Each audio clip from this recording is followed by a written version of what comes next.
జై గురుదేవ. శ్రీ శివరామ దీక్షిత చూర్ణిక ఎందు మనం 5వ చూర్ణికలో అవస్థల గురించి తెలుసుకుంటూ జాగ్రత్త అవస్థను కొనసాగిస్తూ ఉన్నాం. ఏంటంటే ఈ ఆత్మ జాగ్రత్త అవస్థతో కూడుకున్నప్పుడు సకల వ్యవహారాలని సలుపుతూ ఉన్నది, ఇంకా సమస్త పదార్థాలు ఎరుగుతూ ఉన్నది. ఈ స్థూల శరీరం జాగ్రత్త అవస్థలో మాత్రమే ప్రకాశిస్తూ ఉన్నది. జాగ్రత్త అవస్థలో బాహ్యేంద్రియాల యొక్క విషయ బుద్ధిచే గ్రహించు సాక్షి అయి ఉంటున్నది. ఇది ఈ మనస్తే స్థూల రూపంగా పరిణమించినదై జాగ్రత్త దశను, దానికి సంబంధించిన పదార్థములను, బ్రహ్మచర్యాది ఆశ్రమాలను, మనుష్య పశుపక్షాది జాతమును, తదభిమాన ప్రయుక్త భేదములను కల్పిస్తూ ఉన్నది. జాగ్రత్త అవస్థలో బాహ్య విషయాలను అనుభవిస్తూ ఉన్నది. తర్వాత జీవుడు జనన మరణములనడి ద్వివిధావస్థల యందు కూడా కల ఆశను వదలి కర్తృత్వ భోక్తృత్వముల యందు మగ్నుడై జ్ఞానము లేనివాడై కనబడుతూ ఉన్నాడు. జాగరిత స్థానం అందు ఆత్మ అవిద్య చేత సంగముతో, మృత్యువుతో, దేహేంద్రియ సంఘాతముతో కూడుకున్నదై చూడబడుతూ ఉన్నది ఈ జాగ్రత్త అవస్థ. ఇక రెండవది స్వప్నావస్థ.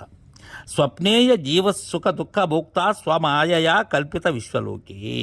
అంటే ఏంటంటే దీనికి మూలం జీవుడు స్వప్నమునందు తన యొక్క మాయచేత కల్పించబడిన సకల లోకముల యందు కూడా సుఖదుఖాల్ని అనుభవిస్తూ ఉన్నాడు. ఎలా అంటే అంతఃకరణ చతుష్టయ సంయుక్త స్వప్న అని. అంటే అంతఃకరణములు 4తో కూడినది ఏదైతే ఉన్నదో అది స్వప్నం. స్వప్నం అంటే జాగ్రత్త దశ యందు అనేక విధ వస్తువులతోటి సుఖము అనుభవించి తద్వాసనలతో కూడుకున్న బుద్ధి మాత్రము మిగిలినదై స్వయముగా ప్రకాశించుతున్న జాగ్రత్త వలె అనేక విధ వ్యవహారములు సల్పుతూ ఉన్నాడు స్వప్నములు. ఆ కాలమున దానినంతయు సత్యమని తలస్తూ ఉన్నాడు స్వప్నంలో. శబ్దాదులు లేకున్నను వాటి యందు అనుభవించేటువంటి స్థితి కలది స్వప్నావస్థ. స్వప్నావస్థ అంటే నానావిధ వాసనలతో కూడుకుని ఏదైతే ఉంటూ ఉన్నదో ఆ అంతఃకరణములో విజృంభించేటువంటి స్థితే స్వప్నం.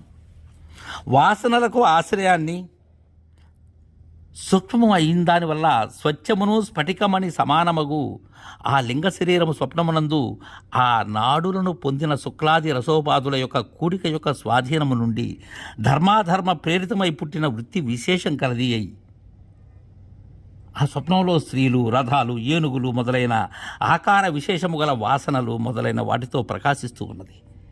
ఈ విధంగా ఆ లింగ శరీరాభిమానము గల స్వయం జ్యోతి స్వరూపమైనటువంటి ఆత్మ జాగ్రత్త వాసన గల అంతఃకరణములతో కూడుకున్నదై శత్రువులు, దొంగలు మొదలైన వారిచే కొట్టబడుచున్నది వలె నన్ను ఏనుగు తరుముకుని వస్తూ ఉన్నది అనే విధంగా పాడుబడిన నూతి గుంటలు మొదలైన వాటి యందు పడుచున్నది.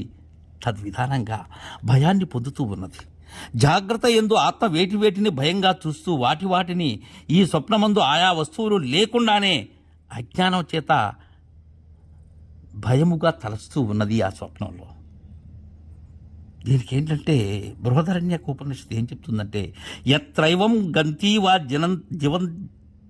జినంతీవా హస్తీవా విచ్ఛాయయతి గర్తమివ సతతి యదేవ జాగ్రత్ భయం పశ్యతి తదత్ర విద్యయా మన్యతే అధ యత్ర దేవ ఇవ రాజే వాహమే వేద సర్వోస్మితి మన్యతో సోస్య పరమో లోకః అని చెప్తుంది బృహదారణ్యకోపనిషత్తు.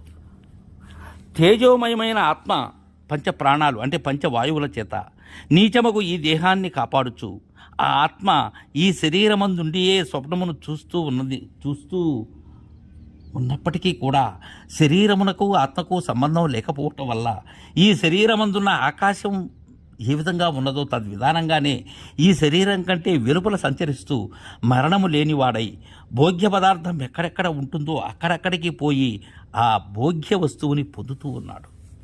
ఆత్మ జాగ్రత్త స్థానములో చక్షురింద్రియములతో కూడుకొని ఏనుగులు, గుర్రాలు, రథాలు మొదలైన వాటిని స్వప్నములో చూస్తూ ఉన్నది. తిరిగి ఆ ఆత్మ స్వప్నమునందు చక్షురాదింద్రియములు లేకుండానే స్వయం జ్యోతి రూపమై జాగ్రత్తావస్థలో సంకల్పితమైనటువంటి ఆ ఏనుగులు, గుర్రాలు, రథాలు మొదలైన వాటిని దర్శిస్తూ ఉన్నది. ఇట్లు జాగ్రత్త స్వప్నములకు భేదము కలుగుట వలన స్వప్న జాగ్రత్తలు రెండునూ వేరైనవి కానీ ఒకటి కాదు. ఈ ఆత్మ స్వప్నమునందు స్వయం జ్యోతి స్వరూపమవుతూ ఉన్నది. స్వప్నమునందు స్వయం జ్యోతి స్వరూపముగా చూపింపబడిన ఈ ఆత్మ స్వప్నము నుండి సుషుప్తిని పొంద నిశ్చయించిన వాడై స్వప్నమునందే మిత్ర బంధు జన దర్శనాదులతో అనురాగాన్ని పొంది అనేక విధముల విహరించి శ్రమను పొంది పుణ్యపాప ఫలములను చూసియే స్వప్నానంతరము ఈ సుషుప్తిని పొందియుండి తిరిగి స్వప్న స్థానము కొరకు పూర్వము పొందిన ప్రకారము ప్రతిస్థానాన్ని పొందుతూ ఉన్నది.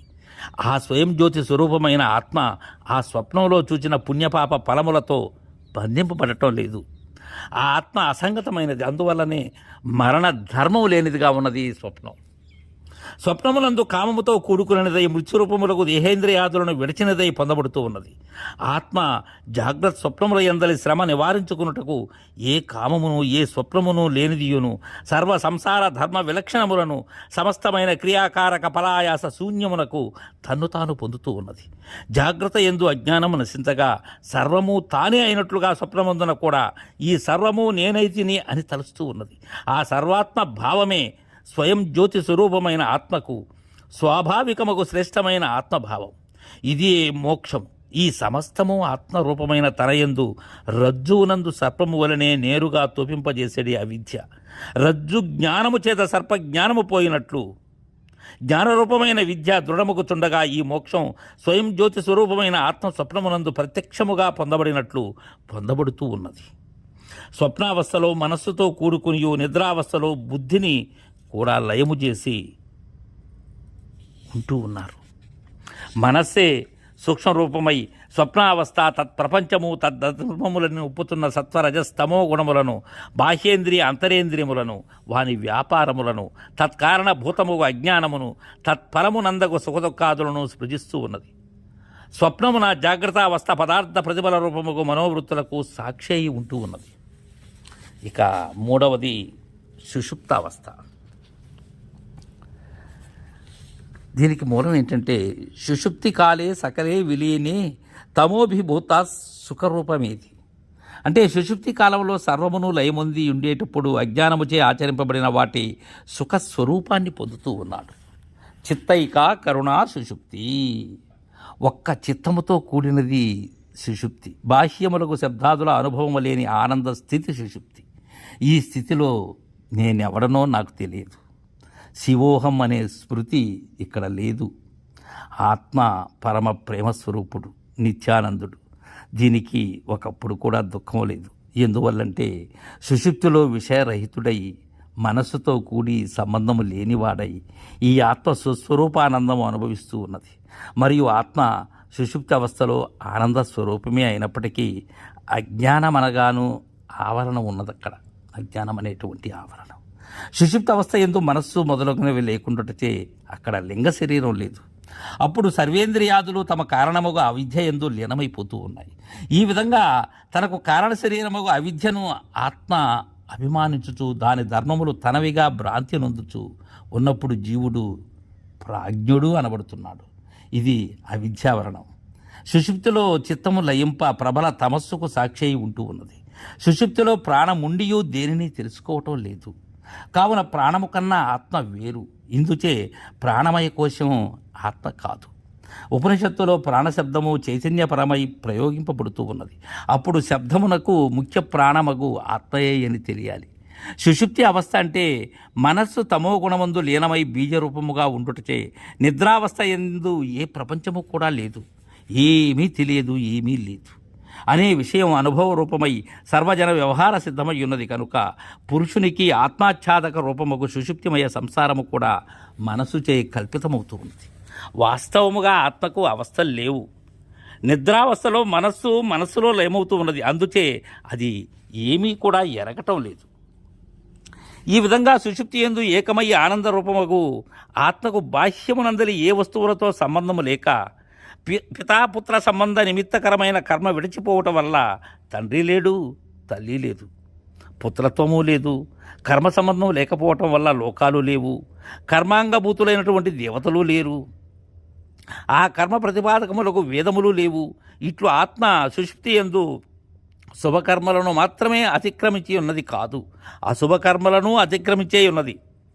ఎట్లంటే ఆత్మకు సుషుప్తి యందు సువర్ణాన్ని హరించటం లేదు, భ్రూణహత్య చేయటం లేదు, చండాలత్వము లేదు, నిద్రలో శ్రమ నిమిత్తకమైన కర్మ సంబంధమును లేకపోవటం వలన సన్యాసాశ్రమ నిమిత్తకముకు కర్మము లేదు, వానప్రస్థము లేదు. కాబట్టి అందువల్లనే గాఢ సుషుప్తి యందు ఆత్మబుద్ధ్యాది సాధనములు లేకపోవటం వలన తనకు వేరొక వస్తువులను చూడకపోయినప్పటికీ కూడా జాగ్రత్త యందు సుషుప్తిలో నేను చూచుట లేదు అని చెప్పుట వలన ప్రాజ్ఞాత్మతో ఏకీభవించి కేవల ద్రష్ట స్వరూపముకు ఆత్మ కంటే వేరుగా విభజింపబడిన ఇంద్రియములను శబ్దాది విషయ జాతము అగు వేరొక వస్తువు గాఢ సుషుప్తి యందు లేకపోవటం వలన స్వయం ప్రకాశముకు ఆత్మ కేవల ద్రష్టయకు తానే నిలచి దేనిని చూడకపోయినప్పటికీ కూడా చూస్తూ ఉన్నది, అవుతూ ఉన్నది. కాబట్టి సుషుప్తి యందు కించిన్ మాత్రమును జీవులకు దుఃఖప్రాప్తి లేదు. సుషుప్తి యందును ముక్తి యందును ఏ పరమాత్మ దేవుడు ఆనందరూపముగా ఉన్నాడో ఆ పరమాత్మ దేవుడే సకల జగత్తునకు ఉపాద కారణమై ఉన్నాడు. లోకమందో ఉపాదాన ప్రాప్తి అయినప్పుడు కార్యప్రాప్తి అవశ్యముగా అవుతుంది. ఇక 4వది తుర్యావస్థ. దీనికి మూలం ఏంటంటే కేవల జీవయుక్తమేవ తురీయమితి, అంటే జీవునితో మాత్రము కూడి ఉన్నదే తురీయం. ఎలా అంటే తదేశ శ్లోకో భవతి యదా సర్వే ప్రముచ్యంతే కామే యస్య హృది స్థితః అదమధ్యో మృతో భవత్యత్ర బ్రహ్మ సమస్నుతః అని. అంటే ఈ దేహమును సంసారమునకు కామమే ముఖ్య కారణమని నిర్ణయించి సర్వస్వరూపమైన ఆత్మ కామము చేత జనుడు ఆప్తకాముడైన ఎడల ముక్తుడగుచున్నాడని చెప్పి ఆ ఆప్తకామత్వమునకు బ్రహ్మజ్ఞానము ముఖ్య కారణం. ఈ జీవుడు తన యొక్క బుద్ధి అందలి కోరికలన్నీ ఎప్పుడు విడిపోయి నిష్కాముడవుతూ ఉన్నాడో అప్పుడే మరణము లేనివాడై ముక్తుడై వేరే ప్రదేశానికి పోకనే ఈ శరీరమునందే పరబ్రహ్మాన్ని పొందుతూ ఉన్నాడు, పరబ్రహ్మము అవుతూ ఉన్నాడు. దీనికి దృష్టాంతం ఏంటంటే పాము కుబుసం దాని నివాసముకు పుట్టయందు ఉంచబడి మృతి పొంది ఉన్నట్లు ఈ శరీరం జీవుడు తాను కాని బుద్ధ్యాది ఇంద్రియముల యందు నేనని కానీ నావి అని కానీ అనడి తదాత్మ్య తద్ధర్మ ధ్యాసలను విడిచి పరబ్రహ్మమైనప్పుడు నిశ్చేష్టితమై ఎక్కడయున్నది అక్కడనే ఉంటుంది. అట్లు పరబ్రహ్మ స్వరూపి అయి ముక్తుడైనటువంటి జీవుడు ఈ దేహమునందు ఉండి కూడా అభిమాన రహితుడు అవటం వల్ల దేహమందుండని వాడు మరణము లేని వాడై పరమాత్మే అవుతూ ఉన్నాడు. తురీయమందు మాయాదోషరహితమై సర్వసాక్షియుండు శివుడను నేను, అది ఏ ఆత్మ కావున సర్వకాల సర్వావస్థల యందు ప్రకాశిస్తూ ఉన్నది ఆ ఆత్మయే. నిర్విశేష విశేషము లేనిది అనుటచే ఆత్మ సామాన్య విశేష భావము లేనిది. సమాధి యందు మనస్సు తేజరూపుడకు పరమాత్మ యందు ఐక్యమై తేజరూపం పొందుచూ ఉన్నది. అందుచే ఇది పరమాత్మ విషయ జ్ఞానము గల దొగుచూ ఉన్నది. వివేకపూర్వకముగా నిగ్రహింపబడినప్పుడు తపస్సులో లీనముగాక బ్రహ్మరూపమొగుచూ ఉన్నది. అది జ్ఞాన ప్రకాశమైన వ్యాపకం. శుద్ధ మనస్సే మోక్షానికి కారణం.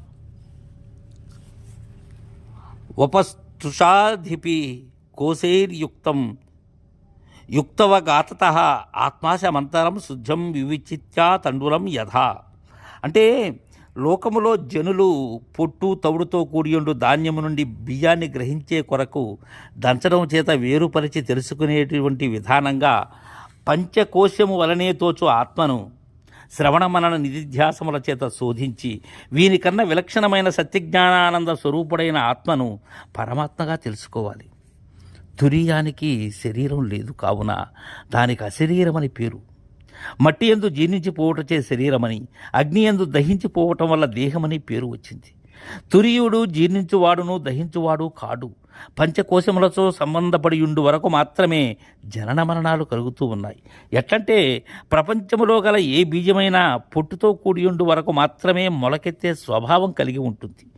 దంచి పొట్టు తీసిన తర్వాత అది మరలా ఎప్పటికీ మొలకెత్తదు.